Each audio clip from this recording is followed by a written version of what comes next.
আসলে বাঙালি হচ্ছে আবেগ প্রবণতার মধ্যে চলে, প্রচুর পরিমাণে আবেগী। এরা আবেগের বশে অনেক কিছু করতে পারে, আবার যখন বিবেক কাজ করে তখন অনেক কিছু করতে পারে।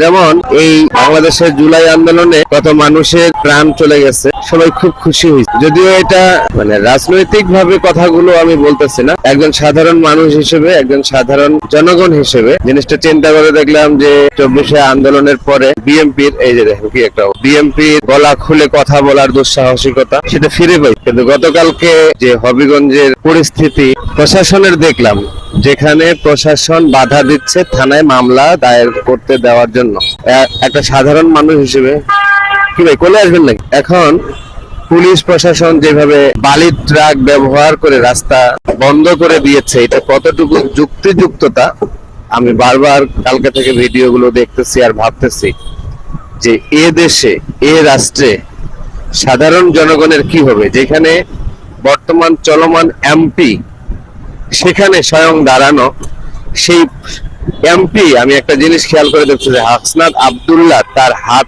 দুটো পিছনে নিয়ে শক্ত করে মুষ্টি বেঁধে তার বুকের সিনা দিয়ে পুলিশকে বাধা দিচ্ছিল, সেটা ওভারকাম করে থানার দিকে যাচ্ছিল এবং উনি হাতগুলো পিছন পাশে এইভাবে বেঁধে শক্ত করে সে দাঁড়িয়েছিল। অবাক হচ্ছিলাম যে প্রশাসন থানায় একজন ব্যক্তিকে যাওয়ার জন্য নিষেধ। আসলে এই সমীকরণটা আর বুঝার হয়তো বাকি থাকে না যে ঊর্ধ্বতন তাদেরকে নির্দেশ দিয়েছে। ঊর্ধ্বতন তারা কারা, কারা সেই ঊর্ধ্বতন ব্যক্তি যে থানায় যাওয়া পারমিশন দিচ্ছে না।